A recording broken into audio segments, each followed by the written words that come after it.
Munagapaka MPP విషయంలో అవిశ్వాసం ప్రకటించడం, అవిశ్వాసం ప్రకటించిన తర్వాత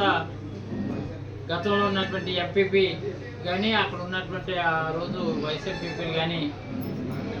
విశ్వాసం కోల్పోయిన తర్వాత ఎన్నికల ప్రక్రియలో కూటమి ప్రభుత్వం జాప్యం చేయడం అది ప్రజలందరికీ తెలిసిన విషయమే. ఎందుకు ఇలా జాప్యం జరుగుతుందని చెప్పి కోర్టుని ఎంపీటీసీలు అందరూ కలిపి కోర్టుని ఆశ్రయించడం జరిగింది. కోర్టుకి న్యాయబద్ధంగా కోర్టుకి వెళ్ళిన తర్వాత కోర్టే ప్రభుత్వం కేవలం రాజకీయ కక్షతో రాజకీయమైనటువంటి వాళ్ళు మేలు పైచే సాధించడం కోసం ప్రభుత్వం వాటిల్లి ఇది తాత్సరం చేస్తుంది, ఎన్నికలు వాయిదాలు వేస్తుందని చెప్పి కోర్టే నిర్దేశించి ఈరోజు అనగా ఏప్రిల్ 30వ తారీఖున వెంటనే తక్షణమే ఎన్నికలు నిర్వహించాలని, పరిపాలన స్తంభించడానికి వీల్లేదు, ప్రజాస్వామ్యబద్ధంగా ప్రజలకి సౌకర్యం కల్పించవలసిన బాధ్యత ఉంది అని చెప్పి వెంటనే ఈరోజు కోర్టు ఆదేశించిన ప్రకారంగా ఎంపీపీని వైస్ ఎంపీపీని ఎన్నుకోవడం జరిగింది. అయితే రాష్ట్రంలో జరిగినటువంటి పరిణామాలు ఎక్కడైనా వైఎస్ఆర్ కాంగ్రెస్ పార్టీ ప్రతిపక్ష ఎంపీపీలు ఎవరైతే ఉన్నారో వైస్ ఎంపీపీలు ఎవరైతే ఉన్నారో వాళ్ళ కూటమి ప్రభుత్వం రకరకాలుగా కుయుక్తులు చేసి దించే కార్యక్రమం చేసి పదవీచ్యుతులు చేస్తే మునగపాక వరకు వచ్చేసరికి వైస్ ఎంపీపీలుగా ఉన్నటువంటి వాళ్ళు జనసేనకు సంబంధించినటువంటి వాళ్ళని కూటమి ప్రభుత్వం అధికారంలో ఉన్న కూటమి తాలూకా శాసనసభ్యుడు జనసేనకు సంబంధించిన శాసనసభ్యుడి ఎలమంచి నియోజకవర్గానికి ఉన్న ఒక తొలి విజయంగా వైఎస్ఆర్ కాంగ్రెస్ పార్టీ ఇటు ఎంపీపీని ఇద్దరు వైస్ ఎంపీపీలని కూడా వైఎస్ఆర్సీపీ కైవసం చేసుకోవడం నిజంగా చాలా ఆనందదాయకం. ఇది కొత్త ఊపిరి, కొత్త ఉత్తేజాన్ని వైఎస్ఆర్ కాంగ్రెస్ పార్టీ కలిగించడంతో పాటు ముఖ్యంగా ఈ సందర్భంగా ఎంపీటీసీలు అందరూ కూడా 12 మంది ఎంపీటీసీలు అందరూ కూడా ఒకే మాట మీద ఉండి ఎక్కడ కూడా ప్రలోభాలకు లోన్ కాకుండా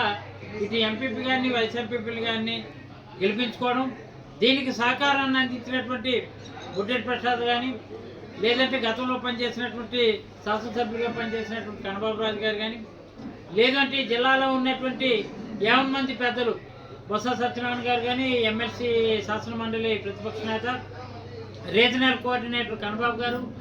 అలాగే మాజీ మంత్రివర్యులుగా ఈరోజు రీజనల్ వెస్ట్ గోదావరి కోఆర్డినేటర్గా ఉన్నటువంటి గుడివాడ అమర్నాథ్ గారు అందరూ సహకారంతో ఈరోజు యలమంచిలి నియోజకవర్గంలో వైఎస్ఆర్ కాంగ్రెస్ పార్టీ తొలి విజయం ఇటు ఎంపీపీ ఇటు వైస్ ఎంపీపీలు కూడా మునగపాక మండలం నుంచి కైవసం చేసుకోవడం, దీనికి పూర్తి బాధ్యత తీసుకున్నటువంటి ప్రసాద్ని కానీ గతంలో పనిచేసినటువంటి శాసనసభ్యులుగా పనిచేసినటువంటి కన్నబాబు కానీ వీళ్ళందరికీ ప్రత్యేకమైనటువంటి కృతజ్ఞతలు ఈ సందర్భంగా తెలియజేస్తూ పార్టీ ఔన్నత్యం కోసం పార్టీ కోసం తప్ప ఎవరి మీద వ్యక్తిగతమైనటువంటి ఆలోచన కానీ వ్యక్తిగతమైనటువంటి అభిప్రాయాలు తావివ్వకుండా పార్టీ బలోపేతం కావడం కోసమే ఈరోజు ఈ నిర్ణయం తీసుకొని జనసేనకి బుద్ధి చెప్పాలనే ఉద్దేశంతో వైస్ ఎంపీపీలని పదవి నుంచి వాళ్ళు చేసినటువంటి ఇందులో కొన్ని అవకతవకలు జరిగినటువంటి విషయాలన్నీ కూడా చేసుకునే ఎంపీటీసీలు అందరూ కూడా అవిశ్వాసం ప్రకటించడం జరిగింది. దానిలో భాగంగా ఈరోజు ఎంపీపీ గారిని వైస్ ఎంపీపీలని కూడా వైఎస్ఆర్ కాంగ్రెస్ పార్టీ విజయం సాధించిందని ఇక్కడ పత్రికాముఖం తెలియజేస్తూ ఇది తొలి కానుకగా వైఎస్ జగన్మోహన్ రెడ్డి గారికి మునగపాక మండలం నుంచి అందించడం జరిగిందని దీనికి సహకరించినటువంటి ఎంపీటీసీలు అందరికీ ప్రత్యేకమైనటువంటి ధన్యవాదాలు తెలియజేస్తూ మునగపాక మండలంలో ఎంపీపీ 2 వైస్ ఎంపీపీలు కూడా వైఎస్ఆర్ కాంగ్రెస్ పార్టీ కైవసం చేసుకోవడం చాలా ఆనందంగా ఉంది. ఇది కేవలం వైఎస్ఆర్ కాంగ్రెస్ పార్టీ గుర్తుపై గెలిచి జగన్మోహన్ రెడ్డి గారి ఆశీస్సులతో ఎంపీటీసీ అనేటువంటి 11 మంది తాలూకు విజయంగా మేము భావిస్తున్నాం. వీళ్ళందరూ కూడా ఐకమత్యంగా ఇది ఒక మంచి సంకేతం, రాష్ట్రానికి మంచి సంకేతం. ఒక పార్టీ గుర్తు మీద గెలిచి ఆ పార్టీకి రాజీనామా చేసి వేరే పార్టీలోకి వెళ్ళినప్పుడు ఏ పార్టీ వాళ్ళైతే పదవులు సంక్రమించాయో ఆ పదవులకు రాజీనామా చేయాలి. అది నైతికత. ఆ నైతికతకి తిలోదకాలు ఇచ్చి ఈ కూటమిలో ఉన్నటువంటి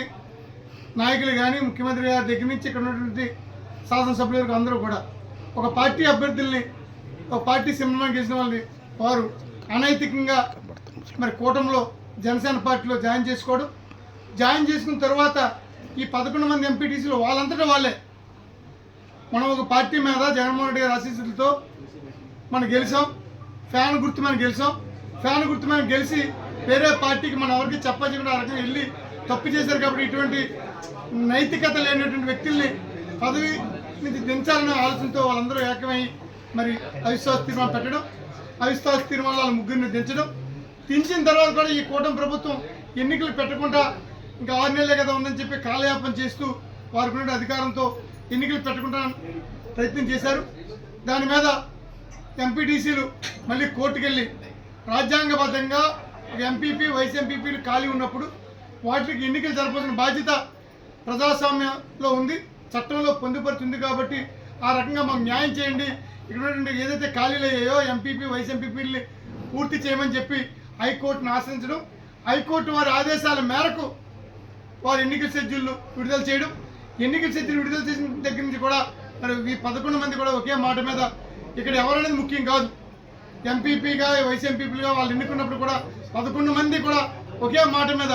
పార్టీ వైఎస్ఆర్ కాంగ్రెస్ పార్టీ గౌరవాన్ని మనం కాపాడాలి, ఆ పార్టీ మీద గెలిచాం, ఆ పార్టీ గౌరవాన్ని మనం కాపాడాలని ఆలోచనతో 11 మంది కూడా ఒకే మాట మీద నిలబడి ఈరోజు ఎంపీపీ వైస్ ఎంపీపీని ఎన్నుకోవడం అనేది శుభపరిణామం. ఇది రాష్ట్రంలో ఉన్నటువంటి అన్ని రాజకీయ పార్టీలకు కనువిప్పు కాగాలి. ఒక పార్టీ సీమల మీద గెలిచి వేరే పార్టీకి వెళ్ళడం అనేది అనైతికమైన విషయాన్ని ఈసారికైనా సరే ముఖ్యమంత్రి చంద్రబాబు నాయుడు గారు తెలుసుకోవాలని చెప్పి కోరుకుంటూ ఇటువంటి మంచి విజయాన్ని అందించినటువంటి ఎంపీటీసీలందరికీ మరి ప్రత్యేకమైన వైఎస్ఆర్ కాంగ్రెస్ పార్టీ తరఫున ధన్యవాదాలు తెలియజేస్తూ సెలవు తీసుకుంటున్నాం.